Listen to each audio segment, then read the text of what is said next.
Average 1200 ಕಾಯಿಗೆ 1 kg ಪತ್ರೆ ಬರ್ತದೆ. 1700ರಿಂದ 2000 2500ವರೆಗೆ ಮಾರ್ಕೆಟ್ ಇದ್ದಂಗೆ. ಆಮೇಲೆ ಇದು ಬಂದು ಬೀಜ. ಈ ಬೀಜ 200ರಿಂದ 400 ಕಾಯಿಗೆ 1 kg ಬೀಜ ಬರ್ತದೆ. ಇದು ರೇಟು ಅಷ್ಟೇ 200ರಿಂದ 400 ರೂಪಾಯಿವರೆಗೆ ಸಿಗ್ತದೆ. ಜಾಯಿಕಾಯಿ ಗಿಡದಿಂದ ಗಿಡಕ್ಕೆ ಕನಿಷ್ಠ 25ರಿಂದ 30 ಅಡಿ ಅಂತರ ಇರಬೇಕಾಗುತ್ತೆ. ಗಂಡು ಗಿಡಕ್ಕೂ ಹೆಣ್ಣು ಗಿಡಕ್ಕೂ ವ್ಯತ್ಯಾಸ ಏನು ಅಂತ ಹೇಳಿದರೆ, ಹೆಣ್ಣು ಗಿಡದಾಗೆ 1 ಅಥವಾ 2 ಹೂವುಗಳು ಬರ್ತವೆ.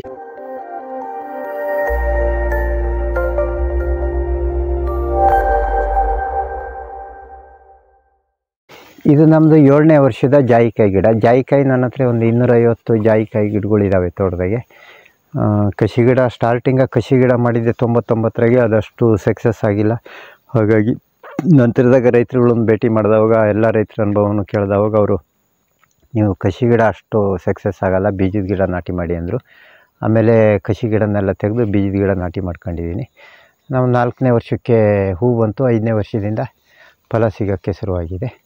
ಇದು ಒಂದು 7 ಅಥವಾ 8ನೇ ವರ್ಷದ ಮರ. ಇಷ್ಟು ದೊಡ್ಡ ಮರನಾಗ ಒಂದು 1800ರಿಂದ 2000 ಕಾಯಿವರೆಗೆ ಸಿಗ್ತದೆ. ಈಗ ಹೇಳ್ಬೋದು ಎಲ್ಲೂ ಕಾಯಿ ಕಾಣಲ್ಲ ಅಂತೇಳಿ. ಈ ಕಾಯಿ ಸೀಸನ್ ಅಲ್ಲ ಇದು. ಯಾಕೆ ಅಂಥೇಳಿ ಜುಲೈ ಆಗಸ್ಟು, ಜೂನಿಂದ ಶುರುವಾಗುತ್ತೆ. ಜುಲೈ ಆಗಸ್ಟು ಒಳ್ಳೆ ಸೀಸನ್ನು.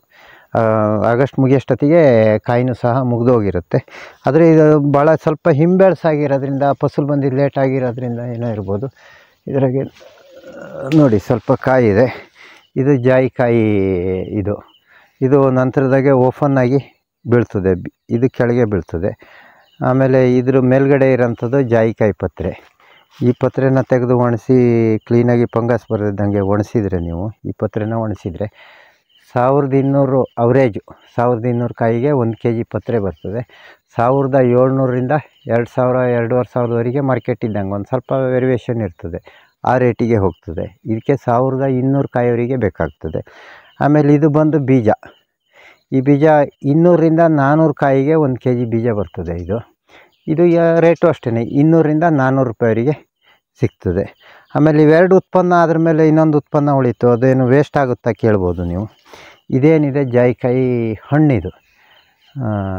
ಇದನ್ನು ಸಹ ನೀವು ಮಾವಿನಕಾಯಿ ಉಪ್ಪಿನಕಾಯಿ ಮಾಡ್ದಂಗೆ ಮಾಡ್ಬೋದು. ಭಾಳ ಟೇಸ್ಟ್ ಇರ್ತದೆ. ಮತ್ತು ಅದು ತಿಂದು ನೋಡಿದರೆ ಸೇಮ್ ಮಾವಿನಕಾಯಿ ತಿನ್ನಂಗೆ ಆಗ್ತದೆ. ಮಾವಿನಕಾಯಿ ಅಷ್ಟೇ ಟೇಸ್ಟ್ ಇರ್ತದೆ, ಅಷ್ಟೇ ಹುಳಿ ಇರ್ತದೆ. ಇದನ್ನು ಉಪ್ಪಿನಕಾಯಿ ಮಾಡ್ಬೋದು, ಉಪ್ಪಿನಕಾಯಿಗೆ ಹೋಗ್ತದೆ. ಇನ್ನೊಂದು ವಿಧಾನ ಅಂದರೆ, ಇದನ್ನು ಸಣ್ಣ ಸ್ಲೈಸ್ ಥರ ಹೆಚ್ಚಿ ಸಕ್ಕರೆ ಪಾಕಕ್ಕೆ ಹಾಕಿಟ್ಕೊಂಡ್ರೆ ನಿಮಗೆ 2 ವರ್ಷ ಅದು ಕೆಡೋದಿಲ್ಲ. ನೀವು ಅದನ್ನು ಕಫ ಆದವಾಗ, ಥಂಡಿ ಆದವಾಗ ಅದ್ರದ್ದು 1-2 ಪೀಸು ಬಾಯಿ ಹಾಕಿದರೆ ಗಮ್ ಜಗ್ದಂಗೆ ಆಗುತ್ತೆ. ಚೂಯಿಂಗ್ ಗಮ್ ಇರುತ್ತಲ್ಲ, ಆ ಥರ ಗಮ್ ಜಗ್ದಂಗೆ ಆಗುತ್ತೆ. ಅದನ್ನೊಂದು 10 ನಿಮಿಷ ಜಗದ್ರಿ ಅಂತ ಹೇಳಿದರೆ ನಿಮ್ಮ ಗಂಟ್ಲಾಗಿರೋ ಕಫ ಎಲ್ಲ ಕ್ಲಿಯರಾಗಿ ಹೋಗಿಬಿಡುತ್ತೆ. ಹಾಗಾಗಿ ಇದು ಜಾಯಿಕಾಯಿಲಿ ಏನು ಅಂತ ಹೇಳಿದರೆ, ಎಲೆ ಒಂದು ಗೊಬ್ಬರ ಆಗಿ ಉಪಯೋಗ ಆಗುತ್ತೆ ಬಿಟ್ಟರೆ, ನೀವು ಜಾಯಿಕಾಯಿ ಮಿಡಿ ಉಪ್ಪಿನಕಾಯಿ ಮಾಡ್ಬೋದು, ಬೆಳೆದ ಕಾಯಿ ಉಪ್ಪಿನಕಾಯಿ ಮಾಡ್ಬೋದು, ಹಣ್ಣಾದ ನಂತರದಾಗ ವೇಸ್ಟಾಗಿ ಉಪ್ಪಿನಕಾಯಿ ಮಾಡ್ಬೋದು. ಬೀಜ ಪತ್ರೆ ಹಾಗೂ ಒಳ್ಳೆ ಮಾರ್ಕೆಟಿಗೆ ಕಳಿಸೋಂಥದ್ದು ಲಾಭದಾಯಕವಾದ ರೇಟ್ ಸಿಗ್ತದೆ, ಮಾಡ್ಬೋದು. ಮತ್ತು ಜಾಯಿಕಾಯಿ ಗಿಡ ಏನು ಅಂತ ಹೇಳಿದರೆ, ನೀವು ಎಕರೆಗೆ ಎಷ್ಟು ನೆಡ್ಬೋದು ಅಂತ, ಅದು ಎಕರೆವಾರು ಹೇಳಬೇಕು ಅಂತ ಹೇಳಿದರೆ ಬೇರೆ ಗಿಡ ನಾಟಿ ಮಾಡ್ದಂಗೆ ಬರೋಲ್ಲ. ನೀವು ಜಾಯಿಕಾಯಿ ಗಿಡದಿಂದ ಗಿಡಕ್ಕೆ ಕನಿಷ್ಠ 25ರಿಂದ 30 ಅಡಿ ಅಂತರ ಇರಬೇಕಾಗುತ್ತೆ. ಹಾಗಾಗಿ ಏನು ಅಂತ ಹೇಳಿದರೆ, ಎಕರೆಗೆ ಒಂದು ಹೆಚ್ಚು ಅಂತ ಹೇಳಿದರೆ ಒಂದು 45ರಿಂದ 50 ಗಿಡನ ನಾಟಿ ಮಾಡ್ಕೊಂಡ್ರೆ ಲಾಭದಾಯಕ ಬೆಳೆ ತಗೊಬೋದು. ತೀರಾ ಹತ್ತಿರ ನಾಟಿ ಮಾಡಿದಿರಿ ಅಂತ ಹೇಳಿದರೆ, ಜಾಯಿಕಾಯಿ ಗಿಡದಿಂದ ಗಿಡಕ್ಕೆ ತಾಗ್ತು ಅಂತ ಹೇಳಿದರೆ, ಆ ಗಿಡದಿಂದ ಗಿಡಕ್ಕೆ ತಾಗಿರೋ ಭಾಗದಾಗೆ ಹೂ ಬರೋದಿಲ್ಲ, ಕಾಯಿ ಬರೋದಿಲ್ಲ, ಬರೀ ಗಿಡ ಬೆಳೀತದೆ ಬಿಟ್ಟರೆ. ಸುತ್ತ ಗಾಳಿ ಆಡ್ತಾ ಇರಬೇಕು ಜಾಯಿಕಾಯಿ ಗಿಡಕ್ಕೆ, ಆಗ ನಿಮ್ಮದು ಮರ ತುಂಬ ಫಸಲು ಬರ್ತದೆ. ಈಗ ಜಾಯಿಕಾಯಿ ಮೊಗ್ಗು ಶುರುವಾಗಿದೆ. ಇದು ನೋಡಿ ಜಾಯಿಕಾಯಿ ಮೊಗ್ಗಿದು.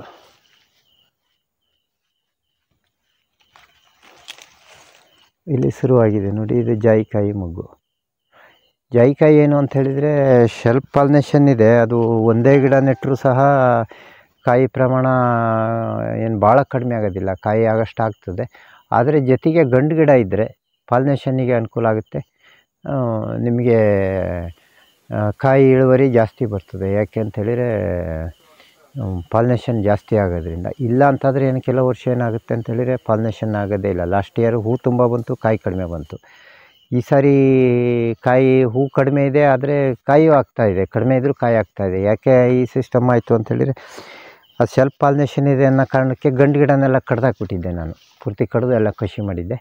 ಈಗ 2 ವರ್ಷದ ಕೆಳಗೆ ರೈತರ ತೋಟಗಳಿಗೆ ಹೋದಾಗ ಹೇಳಿದರು ಗಂಡು ಗಿಡನೂ ಬೇಕು ಅಂಥೇಳಿ.